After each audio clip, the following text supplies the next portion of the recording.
he lifted the golden goblet high, letting the sacred river water glimmer in the sun. "This river belongs to me now," the king declared. His people gasped, horrified. Everyone knew those waters were not his to claim. They belonged to the river spirit, a force older than kings, older than crowns. Yet he drank. And in that moment, the earth trembled. The cup touched his lips, and the sacred water slid down his throat. The river, once calm and silver, shuddered as though it had been struck. Birds rose from the reeds in panicked flocks. Fish churned violently beneath the surface, as if fleeing an unseen terror. The king lowered his goblet with a smug smile, his robe glittering in the sun. He had done what no ruler before him dared, stolen from the holy current. His guards stood tense, their eyes darting nervously to the riverbanks, but none spoke. Fear had already shackled their voices. High above, in the mountains where the river was born, a whisper stirred. It was not the whisper of wind nor stone, but something older, deeper and angry. The river spirit had been disturbed. The king was no ordinary ruler. He had once been a warrior of his people, a man who bore scars from battles long past. His right hand still trembled faintly from an old sword wound. His eyes, once bright with youthful honor, had hardened into the cold glitter of a man who believed the world itself owed him tribute. He remembered hunger in his youth, the cruelty of rival kingdoms, the sting of defeat. And he swore that when he rose to power, nothing, not men, not gods, not nature, would deny him again. Yet power had turned into greed. He no longer fought for his people, but for his own desire. When drought struck and the river thinned, the farmers prayed at the sacred banks. They offered fruit, flowers, and humble songs. The king, however, scoffed. Why beg when he could command? He ordered golden channels carved from the river, so its waters would run into his private gardens, feeding his fountains, filling his cups. While fields cracked and children carried empty pails, the king's orchards overflowed with sweetness, his tables drowned in wine. But whispers grew. Old women in the marketplace murmured of curses. Priests warned of balance broken. Even his soldiers shifted uneasily, their armor heavy with unspoken dread. Yet no one defied him. To question the king was to risk exile, or worse. At night, as he walked his palace halls, he sometimes heard it, a faint murmur beneath the marble floors, the sound of water rushing where no stream should run. He dismissed it as wind, though deep down, a sliver of unease gnawed at him. The river spirit was watching. One morning, he awoke to find the fountains dry. His gardens, once lush, wilted in the sun. Furious, he stormed to the river with his guards. The waters flowed as always, but when he touched them, they recoiled like a living thing, sliding back from his fingers. Still, his pride would not bend. He ordered his men to dig deeper, to carve wider channels. Shovels broke, wheels splintered, horses collapsed in the heat. And then, before the eyes of his entire court, the river turned red. Not with blood, but with clay, choking, unyielding, unfit to drink. Panic spread. Children coughed, livestock fell. The land cried for water, but the river, once generous, had closed itself. The king summoned his priests. They bowed, trembling, their incense smoke curling upward like desperate prayers. One spoke softly. "The spirit is angered. The river is not yours to claim. Return what you have taken, bow and beg forgiveness." The king's jaw tightened. To bow before something unseen, to admit weakness before his people? His pride roared louder than his fear. "The spirit does not rule me," he snarled. "I am king. This land is mine. This river is mine."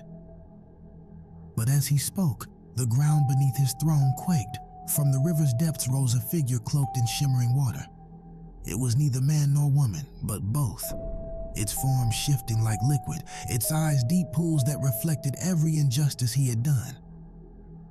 The crowd fell silent. Farmers, soldiers, servants, all dropped to their knees, their foreheads pressed to the earth. Only the king remained standing, though his hands trembled against his robe. The spirit's voice rolled across the valley, low and echoing, as if carried on every wave since time began. You drink what is not yours. You take what was meant for all. You forget. Rivers do not serve kings. Kings serve rivers. For without water, your crown is nothing but gold upon dust. A hush settled, broken only by the distant cry of a child too thirsty to weep. The king's chest tightened. For a fleeting instant, the weight of his people's suffering pressed against him. He saw their hollow faces, their cracked lips, their silent accusations. But pride is a heavy chain, and his heart was already shackled. He lifted his chin, forcing his voice steady. I do not kneel, not to man, not to spirit. The river darkened. Its waves rose higher, clawing up the banks, curling around the king's legs. He tried to step back, but the water clung to him like iron chains. His guards reached for him, but the crowd shouted for them to stop. The people who once obeyed his every command now watched in silence, their eyes hard, their loyalty broken. The spirit lifted its hand. The river surged, swallowing the golden goblet still clutched in the king's fist. It sank, glinting faintly before vanishing forever. Gold cannot hold water, the spirit whispered. Nor can greed hold life.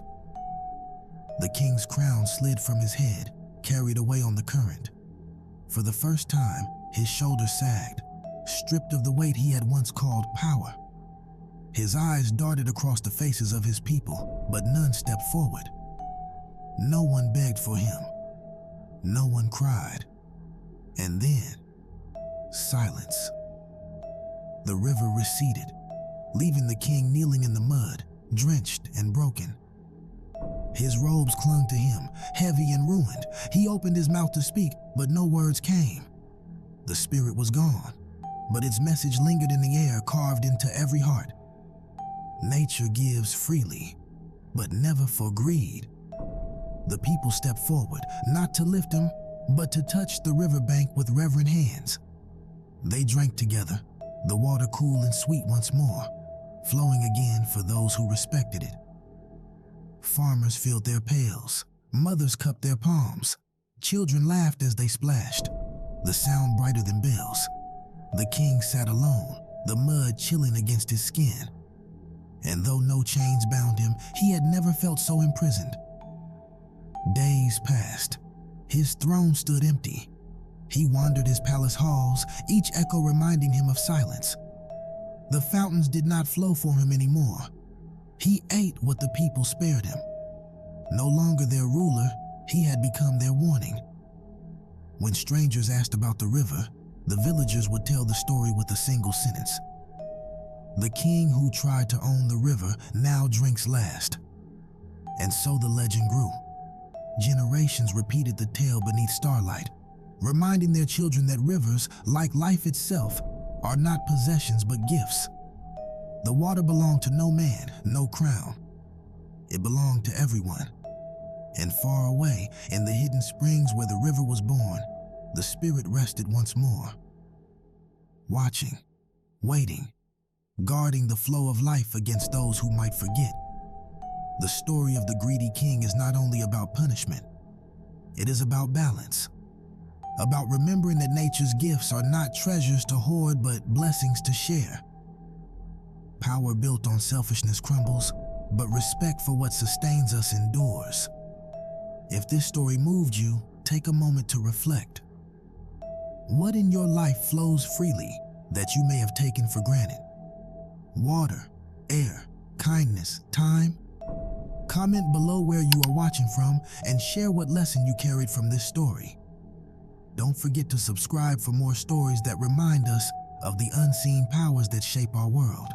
Because in the end, rivers remember, and so should we.